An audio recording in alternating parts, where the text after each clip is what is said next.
नमस्कार। एक और टिप्पणी के साथ मैं अतुल चौरसिया। खबरों की उम्र बहुत कम हो गई है। लग ही नहीं रहा कि हफ्ते भर पहले भारत पाकिस्तान के बीच बमबाजी हुई थी। एक वो युद्ध था 1965 और 71 का। एक एक सपूतों के नाम आज तक याद हैं। वीर अब्दुल हमीद, कर्नल तारापुर, बलवंत सिंह बिष्ट। बूढ़ पुरनिया लोग आज भी बच्चों को उनकी कहानियां सुनाते हैं। एक ये युद्ध हुआ और जिंदगी अपनी रफ्तार से आगे बढ़ गई। लौंडे फिर से रील देखने में मस्त हो गए। ग्रेजुएट आईपीओ रिजेक्शन और एसआईपी इन्वेस्टमेंट में लग गए। बुजुर्ग सोसाइटी के व्हाट्सएप ग्रुप में फर्जी इतिहास फॉरवर्ड करने में व्यस्त हो गए। इसी माहौल में धृतराष्ट्र हस्तिनापुर के दरबार में पहुंचे।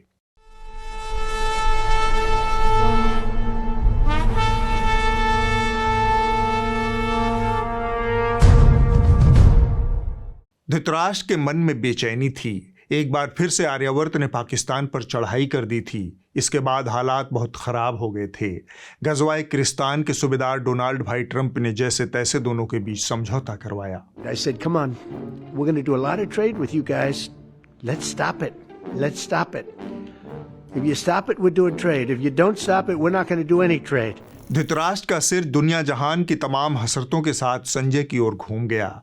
उन्हें जानना था कि जिले इलाही चक्रवर्ती डंकापति के पश्चिम अभियान के बाद सूरत हाल क्या है।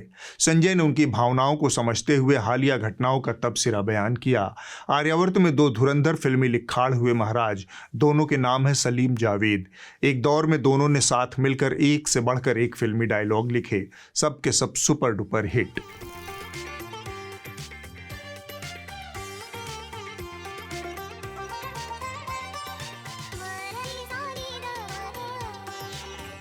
लेकिन आगे चलकर दोनों में अनबन हो गई। सलीम अलग, जावेद अलग। लड़ाई ऐसी कि इसके बाद दोनों ने दोबारा साथ में काम ही नहीं किया। लोग अटकलें लगाते रहे कि क्या हुआ।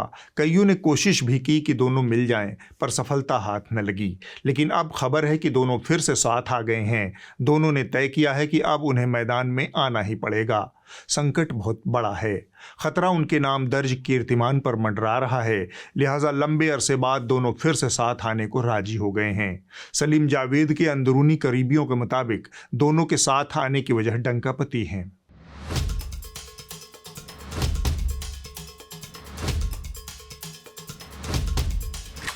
धृतराष्ट्र को संजय की इस गहन जानकारी भरी बात में बड़ा रस मिल रहा था। इसलिए वो बड़ी एकाग्रता और संयम से कनपटी संजय की ओर लगाए हुए थे। सुबाहु, वज्रमुष्टि आदि तमाम दरबारियों का भी यही हाल था। सब के सब इसी उत्कंठा में बेचैन थे कि आखिर सलीम जावेद एक कैसे होने जा रहे। संजय ने खुलासा करते हुए कहा, महाराज, दरअसल डंकापति पिछले दिनों पाकिस्तान पर हासिल फतह का ऐलान करने बीकानेर गए। वहां उन्होंने जो भाषण दिया उससे सलीम जावेद समेत फिल्मी दुनिया के तमाम छोटे बड़े लेखकों, स्क्रीन राइटरों में खलबली मच गई है। फिल्म राइटर्स एसोसिएशन ने सलीम जावेद से सामूहिक अपील की है कि फिल्म दुनिया के ऊपर बड़ा संकट आ गया है। चुनौती बड़ी गंभीर है। आप दोनों को एक साथ आना ही होगा, वरना फिल्मी दुनिया डंकापति के इस हमले का सामना नहीं कर पाएगी।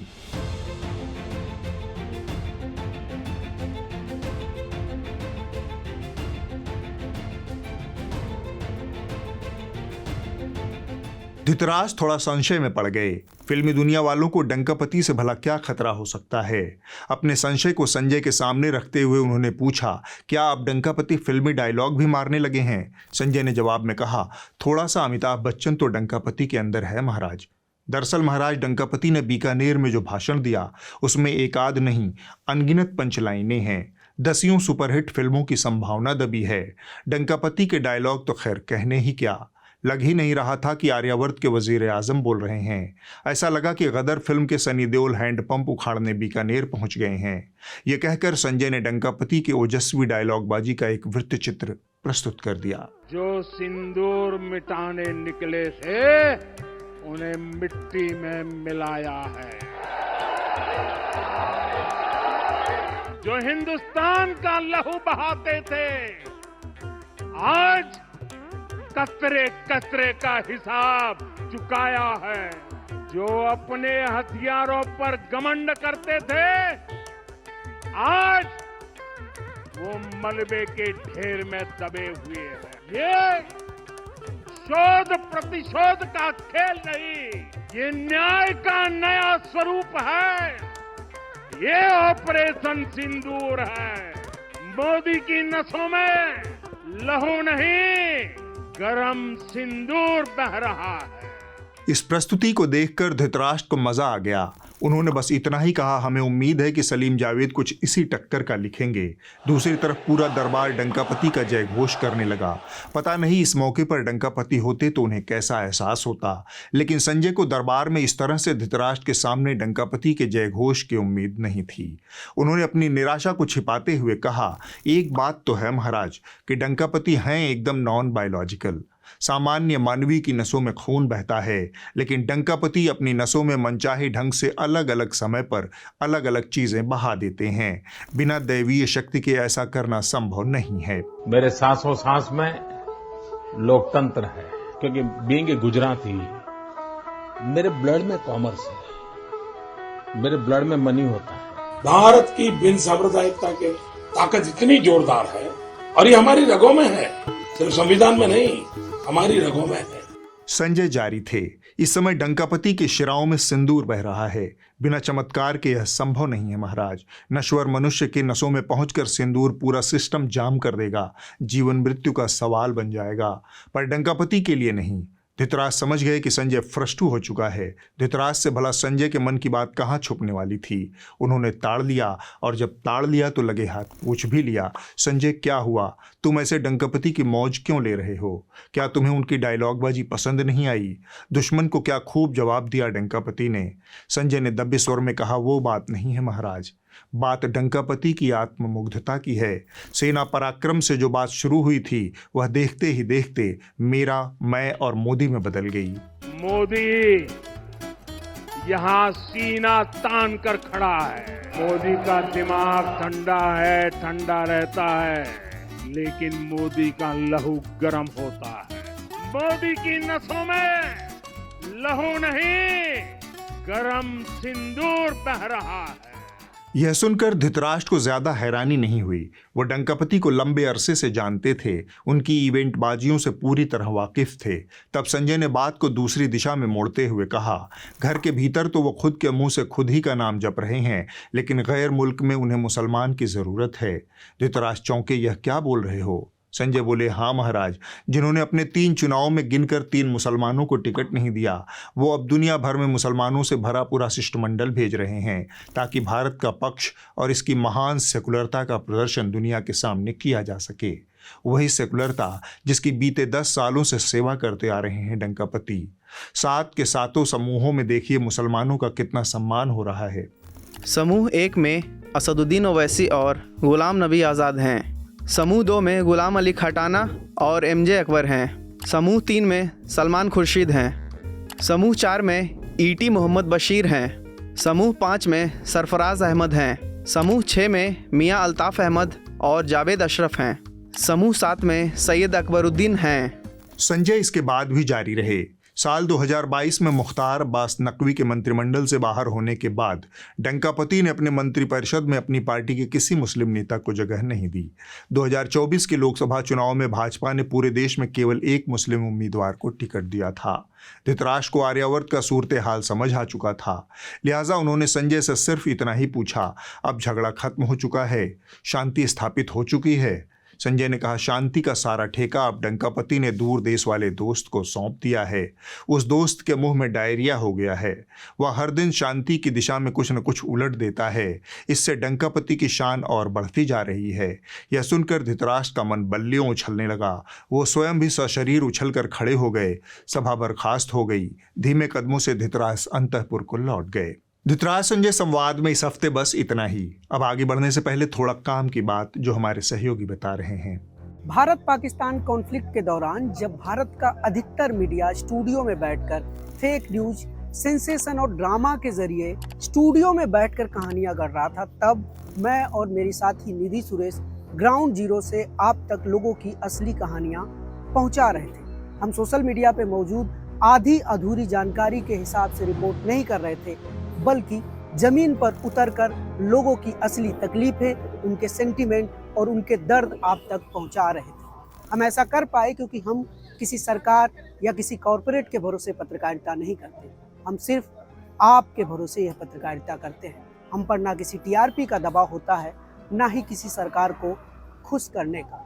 अगर आप चाहते हैं कि हम इसी तरह की पत्रकारिता जारी रखें तो आप हमें सब्सक्राइब जरूर करें। आप हमें सब्सक्राइब करने के लिए newslaundry.com/subscription पर जा सकते हैं या फिर स्क्रीन पर लगे QR कोड को स्कैन कर सकते हैं। हमें सब्सक्राइब करें और गर्व से कहें, मेरे खर्च पर आज़ाद है खबरें। इनकी बात पर गंभीरता से विचार कीजिए। हाल ही में हमारी नज़र रिपब्लिक टीवी के इस कारनामे पर पड़ी। I'm so excited about the Republic School of Journalism. I truly believe that all those who will be with us at the Republic School of Journalism will get tremendous hands-on experience with me here in the campus of the Republic Media Network. यह देखकर मैं सोच में पड़ गया, यहाँ किस किस्म की पत्रकारिता सिखाई जाएगी। बहुत देर तक इसी उधेड़बुन में रहने के बाद मुझे समझ आया कि यहाँ जो पढ़ाया जाएगा उस डिग्री और सर्टिफिकेट का नाम क्या होगा। फिर ये कुछ नाम मेरे दिमाग में आए, सोचा आपसे साझा कर दूं।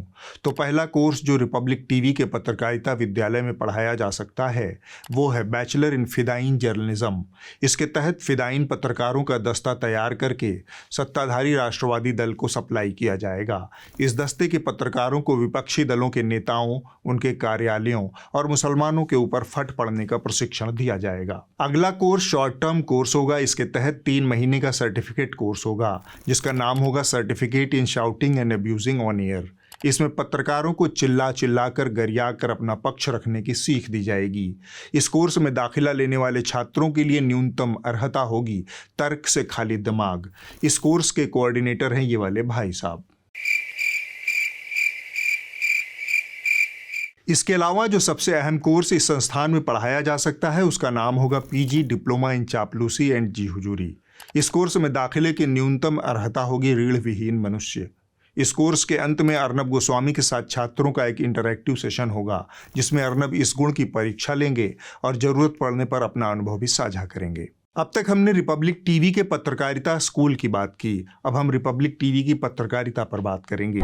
एक भारतीय ने पाकिस्तान पर व्यंग्य के लिए एक वीडियो बनाया, पाकिस्तानी लहजे में पाकिस्तान का मजाक उड़ाया। रिपब्लिक टीवी का धुरंधर एंकर उसे पाकिस्तानी आवाम की बात बताकर सीधे प्राइम टाइम पर ठेल गया। पाकिस्तान ये जश्न इसलिए मना रहा है कि उनकी आवाम को बता सके हमारे नहीं है जीते, लेकिन आवाम उनकी सब जानती है। सुनिए उन्हीं की जुबानी क्या कह रहे हैं, पाकिस्तान जीता है या हारा। हम जंग जीत चुके हैं, इसलिए नहीं कि हम उसे टेक्नोलॉजी में आ गए हैं, बल्कि इसलिए कि हमसे झूठ बोलने में आ गए हैं। तो सोच के देखो, मतलब इंडिया वाले लगे पड़े, मेहनत कर रहे हैं, रात भर मिसाइलें ताक रहे हैं। हम क्या कर रहे हैं, रात भर चैन से सो रहे हैं, सुबह उठ के बोल दे रहे हैं कि हम तो जंग जीत चुके हैं। जंग जीतना तो हमारे बस के बाहर था, लेकिन जंग जीतने की खबर है इसको फैलाना ये तो हमारे बस में था ना। तो हम तो स्मार्ट हुए ना भाईजान, यहाँ इंडिया पीछे रह गया भाई। वो तो शुक्र है कि क्रिकेट मैच लाइव होते हैं, नहीं तो सारे वर्ल्ड का मैच अब तक पाकिस्तान ने जीत लिए होते। अरे एक तो पता नहीं वो कौन बंदा है जो पार्लियामेंट में चिल्ला रहा है कि कौन रात के अंधेरे में हमला करते हैं, कौन रात के अंधेरे में हमला करते हैं। अरे भाईजान वो हमला करते हैं जो टेक्नोलॉजी में आगे होते हैं, हम होते तो हम भी करते। इधर चेला हिंदुस्तानी माल पाकिस्तानी बताकर ठेल रहा है, उधर उस्ताद तुर्की का माल हिंदुस्तानी बताने पर आमादा है। फर्जीवाड़े में अर्नब गोस्वामी ने बाकियों को बहुत पीछे छोड़ दिया है। इसने कांग्रेस का फर्जी दफ्तर तुर्की में खुलवा दिया, अब केस हो गया तो बिलबिला रहे हैं। I want to ask you something. What kind of business does your party have in Turkey?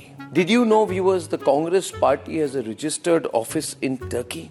That in 2019, Rahul Gandhi said that we must open a big office in Turkey, where a man called Mohammad Yusuf Khan was appointed to lead the extensive operations of the Congress party in Istanbul.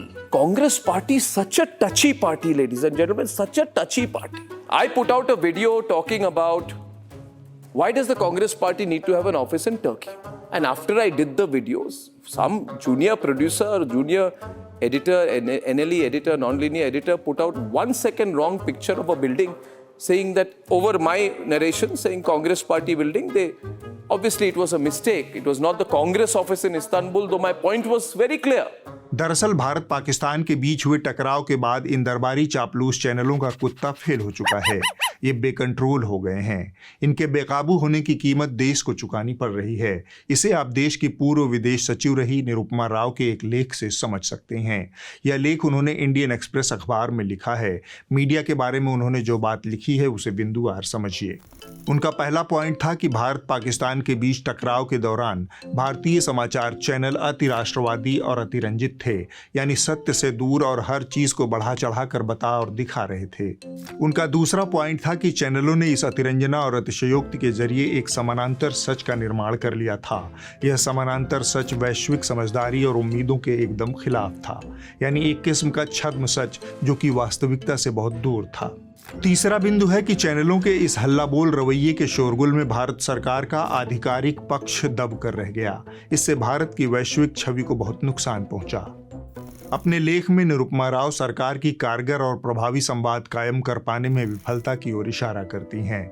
मसलन आपस में तालमेल के साथ समन्वित संदेश देने का अभाव और तयशुदा वक्त पर ब्रीफिंग नहीं करना इसमें सबसे अहम रहा।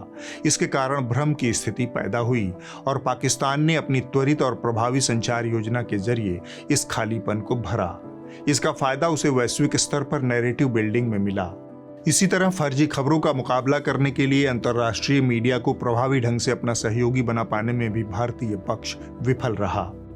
निरुपमा राव अपने लंबे विदेश सेवा के अनुभव के आधार पर यह सब लिख रही थी। इसे इस तरह से समझिए कि भारत ने पाकिस्तान के साथ टकराव शुरू होते ही बड़ी संख्या में पाकिस्तानी यूट्यूबर, मीडिया और एक्स हैंडल्स को ब्लॉक कर दिया, जबकि पाकिस्तान में भारत का मीडिया पूरी तरह से उपलब्ध रहा। उन्होंने भारतीय मीडिया के खटकर्मों को काट छांट कर उसे फैलाया और उसके झूठ को आधार बनाकर अपनी बात को वाजिब ठहराया। इसी तरह उन्होंने भारत के विदेश सचिव विक्रम मिस्री, विंग कमांडर व्योमिका सिंह और कर्नल सोफिया कुरैशी की प्रेस कॉन्फ्रेंस का भी मनचाहा इस्तेमाल किया, जबकि भारतीय मीडिया के पास पाकिस्तानी डीजीएमओ की प्रेस कॉन्फ्रेंस की एक्सेस तक नहीं थी। इससे एक किस्म का कम्युनिकेशन गैप पैदा हुआ। इस गैप का इस्तेमाल पाकिस्तानी और विदेशी मीडिया ने जमकर किया। भारत के नजरिए से एक बात और बड़ी अहम है। जब भारत ये दावा करता है कि वह दुनिया की चौथी बड़ी अर्थव्यवस्था है, तब वह मीडिया के साथ इतना असुरक्षित और दुराग्रहपूर्ण व्यवहार नहीं कर सकता। इससे उसका मीडिया के प्रति दुश्मनी वाला रवैया और हिला हुआ कॉन्फिडेंस दिखता है। जो विश्वगुरु के दावे करे उससे व्यवहार भी उसी तरह से करना चाहिए। नतीजा यह हुआ कि दुनिया भर के देशों ने भारत पाकिस्तान के इस टकराव में साफ साफ भारत का साथ नहीं दिया, बल्कि उन्होंने पाकिस्तान को बराबरी के साथ रख कर तौला। ऐसा लगा कि पाकिस्तान पीड़ित है, जबकि हमला पहले पहलगाम में हुआ था और भारत पीड़ित था पाक समर्थित आतंकवाद का। यह एक लाइन की बात दुनिया को समझा पाने में भारत विफल रहा। अब हम आगे बढ़ते हैं। ऑपरेशन सिंदूर जल्द ही निपट गया। भारत और पाकिस्तान के बीच संघर्ष के दौरान फर्जी खबरें फैलाने वाले लश्कर नोएडा को आगे भी टीआरपी का मसाला मिलता रहे, इसका जुगाड़ ज्योति मल्होत्रा ने किया। ज्योति मल्होत्रा ने खबरिया चैनलों को भारत, पाकिस्तान और जासूसी का एक रसदार टॉपिक मुहैया करवाया। हरियाणा के हिसार से इस वक्त की एक बड़ी खबर आ रही है। आपको बता दें कि पाकिस्तान के लिए जासूसी करने वाली एक महिला यूट्यूबर को हरियाणा पुलिस ने गिरफ्तार किया है। आपको बता दें कि पाकिस्तान के लिए जासूसी का आरोप जिन पर लगा है उसका नाम है ज्योति मल्होत्रा। ये कहानी है एक यूट्यूबर ज्योति मल्होत्रा की, जिसे पाकिस्तान के लिए जासूसी करने के संदेह में गिरफ्तार किया गया है। ज्योति हरियाणा के हिसार जिले की रहने वाली हैं। इसके साथ अन्य 11 लोगों को भी जासूसी के आरोप में पंजाब, हरियाणा और उत्तर प्रदेश के अलग अलग इलाकों से गिरफ्तार किया गया है। इस मामले की जांच अभी जारी है, लेकिन हर बार की तरह धुआं उठने से पहले ही आग लगाने वाले टीवी मीडिया ने इस बार भी जांच एजेंसियों को पीछे छोड़ दिया, बिल्कुल वैसे ही जैसे इसने 8 मई की रात को भारतीय सेना को पीछे छोड़ दिया था। तब फर्जीवाड़े का सहारा था, अब कॉन्स्पिरेसी थियरी है। पहलगाम गई थी वो, और ठीक उसी जगह गई जहां पर अप्रैल में आतंकियों ने हमला किया था। क्या ज्योति पहलगाम के रिजॉर्ट की रेकी करने गई थी? क्या ज्योति की जानकारियों से आतंकियों को हमला करने में मदद मिली? ऐसा लगता है कि ज्योति ने सबूत मिटाने की काफी कोशिश की है, लेकिन वीडियोस उसके पाकिस्तानी प्रेम का सबूत दे रहे हैं। मार्च के महीने में वो पाकिस्तान जाती है और अप्रैल के महीने में 22 अप्रैल को पहलगाम का हमला होता है। खुफिया जानकारी ये पाकिस्तान भेज रही थी दर्शकों भारत का, एक एक जगह पर पहुंची है और भारत की इंफॉर्मेशन इसने पहुंचाई। ज्योति 2023 में पाकिस्तान भी जा चुकी है। सोचिए जरा आप, ये लोग कैसे हैं, ये कहीं भी हो सकते हैं। जासूसी के इस सनसनीखेज मामले ने हुड़कचुल्लू एंकराओं को मनगढ़ंत कॉन्स्पिरेसी थियरी फैलाने का मौका दे दिया। मीडिया की अनाप शनाप कवरेज को जांच की दिशा भटकाने वाला कदम मानकर उस पर लगाम लगाने के लिए हिसार पुलिस ने एक प्रेस रिलीज जारी किया। इस प्रेस रिलीज में पुलिस ने कहा कि जांच के दौरान प्रिंट, इलेक्ट्रॉनिक और सोशल मीडिया पर बहुत सी तथ्यहीन खबरें चल रही हैं। तथ्यहीन खबरें न सिर्फ जांच को प्रभावित करती हैं, बल्कि ऐसे मामलों में सीधे तौर पर राष्ट्रीय सुरक्षा को भी प्रभावित करती हैं। इसके बाद पुलिस ने मीडिया पर फैलाई जा रही अफवाहों का बिंदुवार खंडन किया। पहली अफवाह यह थी। 34 साल की ज्योति मल्होत्रा पर आरोप है कि वो 2 बार पाकिस्तान गई है, 1 बार चीन गई है और 22 अप्रैल को हुए पहलगाम हमले से पहले वो कश्मीर और लद्दाख भी गई और उसने भारत से जुड़ी संवेदनशील जानकारियां ISI को सौंपी। एक के बाद एक जानकारी ये पाकिस्तानी एम्बेसी को, पाकिस्तानी अफसरों को देने लगी। किस लिए? ताकि ये पॉपुलर हो जाए। आरोप यह है कि यूट्यूबर ज्योति मल्होत्रा भी पाकिस्तानी उच्चायोग के एक ऑफिसर दानिश अली के जरिए पाकिस्तान की खुफिया एजेंसी PIO यानी पाकिस्तान इंटेलिजेंस प्राइवेसी उसके संपर्क में आई थी। वो पाकिस्तान हाई कमीशन तो गई थी वीजा के लिए, लेकिन फिर वो दानिश और अली हसन के साथ मिलकर जासूसी करने लगी। ज्योति ने इतना तो मान लिया कि वो पाकिस्तानी खुफिया एजेंसियों के संपर्क में थी और पाकिस्तान को सीक्रेट इंफॉर्मेशन देती थी। हिसार पुलिस के मुताबिक आरोपी की किसी भी सैन्य या रक्षा रणनीतिक ठिकाने तक पहुंच होने के बारे में कोई भी जानकारी अभी तक सामने नहीं आई है। दूसरी अफवाह यह थी। ज्योति मल्होत्रा के जासूसी कांड का एक और सबूत सामने आया है। यह सबूत एक डायरी है जो पाकिस्तान टूर से लौटने के बाद खुद ज्योति मल्होत्रा ने लिखी थी। जी न्यूज के हाथ ज्योति मल्होत्रा की डायरी भी लगी है और इस डायरी में उसने गिरफ्तारी के बाद अपने परिवार के नाम एक संदेश लिखा था। तो ये जो डायरी मिली है, अब इसकी भी जांच की जा रही है। पुलिस के मुताबिक आरोपी की कथित डायरी के जो पन्ने सार्वजनिक रूप से दिखाए जा रहे हैं वो पुलिस के कब्जे में नहीं हैं। तीसरी अफवाह यह थी। अली हसन ने ज्योति से कोड वर्ड में पूछा है कि जब वो अटारी बॉर्डर गई थी तो वहाँ उसे कोई अंडर कवर एजेंट तो नहीं मिला। हसन पूछता है, जब आप गए थे अटारी, वहाँ प्रोटोकॉल किस किस को मिला था? ज्योति जवाब देती है, किसको मिला? मुझे तो मिला नहीं। हमेशा आप खुश रहो, आप हमेशा हंसते खेलते रहो, जीवन में कभी कोई गम नहीं आएगा आपके। इस बात पर ज्योति एक हंसने वाले इमोजी से रिप्लाई करती है और लिखती है कि तो फिर मेरी शादी पाकिस्तान में करवा दो। ये सब चल रहा था ज्योति और अली हसन और वहां के जो एजेंट्स थे उनके बीच में। पुलिस के अनुसार उनके द्वारा जब्त उपकरणों को जांच के लिए फॉरेंसिक लैब भेजा गया है, जहां विश्लेषण जारी है। अभी तक विश्लेषण का परिणाम हिसार पुलिस को नहीं मिला है। आरोपी के व्हाट्सएप के बारे में अभी कुछ भी टिप्पणी नहीं की जा सकती। चौथी अफवाह यह थी। Thailand, Dubai, Nepal, Bhutan, Indonesia, यहाँ तक कि पाकिस्तान और चीन भी आरोप है कि इन सब जगहों की ट्रिप फंड कर रहे थे पाकिस्तान में बैठे एजेंट्स। पुलिस के मुताबिक आरोपी के 4 बैंक अकाउंट्स का गहनता से विश्लेषण जारी है। पैसे के लेन देन के बारे में अभी कोई टिप्पणी नहीं की जा सकती। पांचवी अफवाह यह थी। ज्योति पाकिस्तान जाकर बसना चाहती थी, ये कहा जा रहा है। ज्योति दानिश के साथ निकाह करना चाहती थी, ये भी खबरें। बिना शादी ज्योति और दानिश ने हनीमून भी मनाया था, ये भी कहा जा रहा है। पुलिस का कहना है कि आरोपी के किसी PIO के साथ शादी, धर्म परिवर्तन इत्यादि के बारे में अभी तक कोई तथ्यात्मक जानकारी सामने नहीं आई है। छठी अफवाह यह थी। पहलगाम हमले से पहले ये महिला पाकिस्तान गई थी। ऑपरेशन सिंदूर के दौरान ये पाकिस्तानी उच्चायोग जो दिल्ली में है उसके लगातार संपर्क में थी। पता लगा कि ज्योति ने ऑपरेशन सिंदूर के दौरान पाकिस्तान को इंफॉर्मेशन दी थी। जब हमारी फौज पाकिस्तान को करारा जवाब दे रही थी, उस वक्त ज्योति मल्होत्रा पाकिस्तान हाई कमीशन में तैनात दानिश को बता रही थी कि हिसार में पाकिस्तानी हमले से बचने के लिए क्या क्या तैयारी हो रही है। पुलिस के मुताबिक जांच अभी जारी है। हम फिलहाल ये नहीं कह सकते कि आरोपी का संपर्क किसी आतंकवादी संगठन से था। आरोपी की किसी भी आतंकी घटना में संलिप्तता को लेकर कोई तथ्य सामने अभी तक नहीं आया है। हम ये नहीं कह रहे कि ज्योति मल्होत्रा पूरी तरह से अपराधी हैं या फिर निरपराध हैं। जांच एजेंसियां अपना काम कर रही हैं, जांच की प्रक्रिया अभी जारी है। ज्योति मल्होत्रा के ऊपर कुछ बहुत सीरियस संदेह हैं, उसको दूर करने की ज़रूरत है। कुछ समय बाद ये सारी सच्चाई हमारे सामने होगी, तब तक हमें इसका इंतज़ार करना चाहिए, न कि मीडिया का ट्रायल करना चाहिए।